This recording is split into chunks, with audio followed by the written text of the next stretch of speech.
What's up everyone, Big Dan here, and in this video, we're going to explore the 15 absolute best perks that you should take immediately in Kingdom Come Deliverance 2. So without further ado, let's buckle up, grab some iced coffee, and dive into Bohemia. Now, there are a lot of amazing perks that you can pick up in Kingdom Come Deliverance 2, and it was hard to narrow down this list to just 15, so I had to limit myself to 5 perks from each major category, including our main stats, skills, and combat abilities.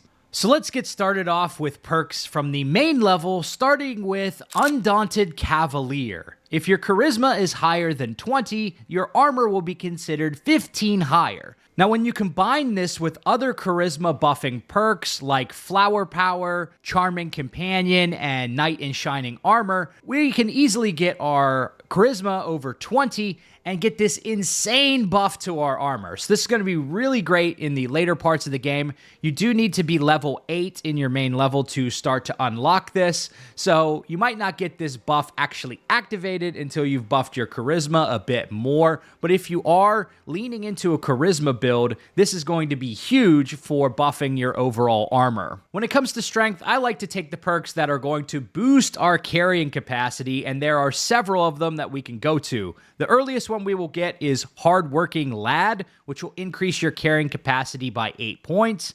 Then we can get Pack Mule, which will give us an additional 12 points. Finally, we get Strong as a Bull, which will increase our carrying capacity by a whopping 20 points. Now, as someone who is a loot goblin in RPGs, who likes to pick up absolutely everything I can find that isn't bolted down, anything we can do to boost our carrying capacity is going to be huge for this type of playstyle. Now, obviously, we can also transfer items to our horse, but it can even get to a point where we max out our horse's carrying capacity and our own if we're out for a long session of looting before going back to a place where we have our own storage. So definitely picking up these carrying capacity boosting perks is absolutely huge. Now, when it comes to agility, there are a lot of great perks, but one in particular that I really like for a stealth playstyle is called Creeping Phantom. When sneaking, your movement will be 15% faster. This is insane. I just got this buff last night, and it's insane how much faster that actually feels when you're moving. So if you want to do any type of stealth playstyle or thievery or anything along those lines, having this perk is absolutely busted.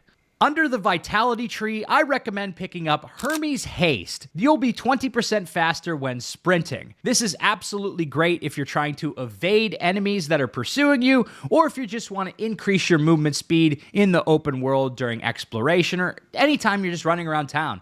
Anything you could do to make yourself faster in this game is absolutely goated, so I definitely recommend picking up Hermes Haste. Now, there are a lot of other great perks we could take here, but I only want to take 5 for each category in this video, but I would be remiss if I didn't mention a couple out of the speech tree, such as Jack of All Trades, which gives you a +2 bonus to skill checks and double experience gains for these skill checks. Also, Battle Cry will give you a 10% damage buff during combat whenever you use the Battle Cry, and I think that's absolutely goated as well. As for skills, I'm a huge fan of Alchemy, and probably the best Alchemy perk that we can get is Secret of Matter and its second bonus, Secret of Matter 2. Each time you successfully brew a potion, you will get 3 extra potions if you have both of these perks activated. This will absolutely be great if you're trying to brew a bunch of potions to sell or just buff up your inventory in general. But I also have to mention the Secret of Secret Alchemies perk, which is amazing as well. If you follow the recipe precisely and your brewing time is perfect,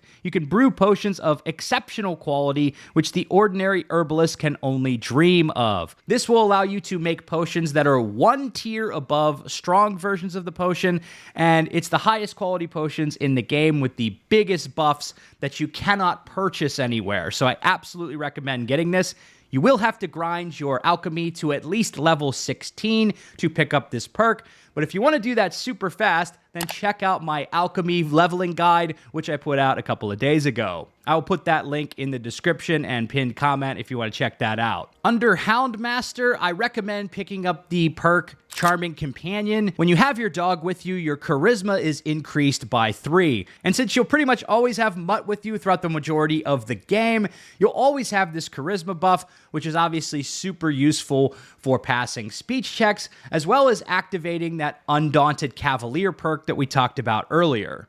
Now, if we go into Scholarship, I recommend picking up the perk Contemplative, which is a carryover from the first Kingdom Come Deliverance game. As long as you remain still, your energy and nourishment will reduce much more slowly. This is great if you are needing to wait to advance time to move a quest and you can't find a bed or anything like that.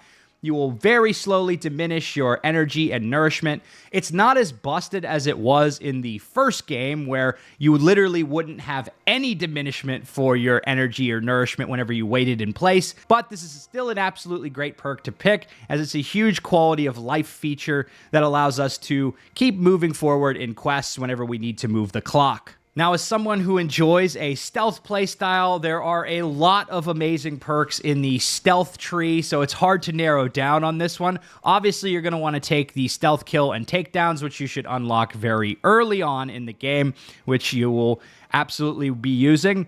But as far as ones that give us a huge buff, I recommend picking up the Ambusher perk. Hitting a target unaware of you will deal 20% more damage. This is a massive buff. And also, if you combine this with the Surprise Attack perk, if you hit someone who doesn't know of your presence with a ranged weapon, your target will suffer a combat skill debuff, making them easier to deal with, and they might even panic and flee. So you get a 20% damage buff from the Ambusher perk, hit them with a ranged weapon like a bow or crossbow, and boom, you're going to absolutely eviscerate enemies in this game with a stealth playstyle. Finally, under the Thievery tree, I recommend picking up the perk Rapid Flight, which will make the pickpocketing minigame much easier. If you fail to successfully return through the doorway box during the thieving minigame, you won't steal anything, but your victim won't notice you. After using the perk, the effect will have a 3-minute cooldown before it can be used again. Now, as someone who has done quite a bit of pickpocketing so far in the game, I know it's quite easy to get detected during the pickpocketing minigame. Even with a bit of practice, sometimes you will slip up. So having a perk like this allows you to kind of get a mulligan and not make it so that your enemy immediately detects you and alerts the guards and sort of botches your entire run. So moving on to combat perks, let's take a look at the Warfare tree, and we're going to pick up Against All Odds. When fighting against superior numbers, you gain a +2 bonus on strength, agility, and warfare skills. Now, you will be fighting a lot of battles in this game where you will be outnumbered, because obviously Henry is one man, so anytime you're fighting 2, 3, 4 enemies or more, you're going to be able to activate this buff. And this is just easy to get going and absolutely goated to be able to boost those stats and make it so that you have a much better chance of winning against an outnumbered opponent. Now, Warfare has a lot of amazing perks that you're going to want to pick up throughout the course of the game. I also recommend getting the Unbreakable perk, which will also stack with this Against All Odds perk. If you're outnumbered in a fight, your stamina will recover 20% faster. Now, I definitely recommend picking up any perk you can get your hands on in this game that will either cut down on stamina costs or increase your stamina regeneration or increase your overall stamina, because running out of stamina is one of the easiest ways to get wombo comboed by the enemy in this game. Basically, how the combat works is if you're able to absorb a blow with a block or something along those lines, you will only take stamina damage. But the second you run out of stamina, you're unable to block, you're unable to avoid any damage. So you always want to have opportunities to boost your overall stamina in some form or another. It's going to make the combat in this game much easier. I also recommend picking up the Ironclad perk in the Warfare tree. The weight of the armor you wear affects your speed of movement and how much stamina sprinting depletes, but using this perk, your armor will weigh you down 20 pounds less, thus having a lesser effect on your stamina. Neither the actual weight of your armor nor your carrying capacity will change, however. So essentially, this just removes the weight debuff that you would get on stamina and movement speed, but it doesn't actually affect your carrying capacity, unfortunately. I think if it did, it would be overpowered. But again, if you pick up those strength perks to boost your carrying capacity, it's not really going to be that big of a deal anyway. Now, moving on to the sword skill tree, I recommend picking up the perk Showtime. After performing a sword combo or a master strike, you instantly regain some of your stamina and can attack again. This will allow you to easily extend combos or extend attacks off of a master strike. And basically, once you learn the Master Strike in this game, that's a move you're going to be using quite often. It's one of the most overpowered, busted techniques in this game.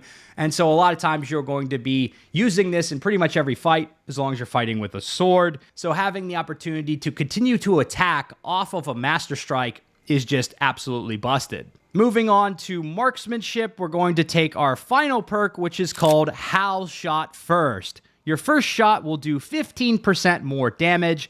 The perk will be active again after the end of the fight in which it was used, or in a 1-minute period if no fight took place. Now again, you can then buff this even further by taking the second version of this perk, which you can unlock at level 16 in Marksmanship, and this is going to give you a 30% first shot bonus. Now think about this, if we're doing this from stealth as well, we can add a 50% bonus to the bow shot if we have the stealth ambusher perk, plus 2 versions of Hal Shot First. Absolutely insane extra damage that you can get with a bow, and you're going to be able to carry this throughout the rest of the game. So if you want to use bows at all, definitely recommend picking up these perks. So there you have it. Those are the 15 best perks in Kingdom Come Deliverance 2 that I recommend. Now, obviously, there's a bunch of additional ones that we could go into. So what are some of your favorite perks? Let me know down in the comments below. I'm always looking to increase the most optimal builds in games like this and figure out ways to just maximize our damage and make the absolutely busted builds that we all love to play with. If you liked this video, be sure to subscribe to Big Dan Gaming for more Kingdom Come Deliverance 2 and RPG videos. I'll be pumping out a lot of tutorials on this game over the next couple of weeks, so stay tuned for that. Also, go follow me over on Instagram at Big Dan Gaming or TikTok at Big Dan Here. Big shout out to all the channel members for supporting my content, and as always, we'll see you in the next video. Until then, I should go.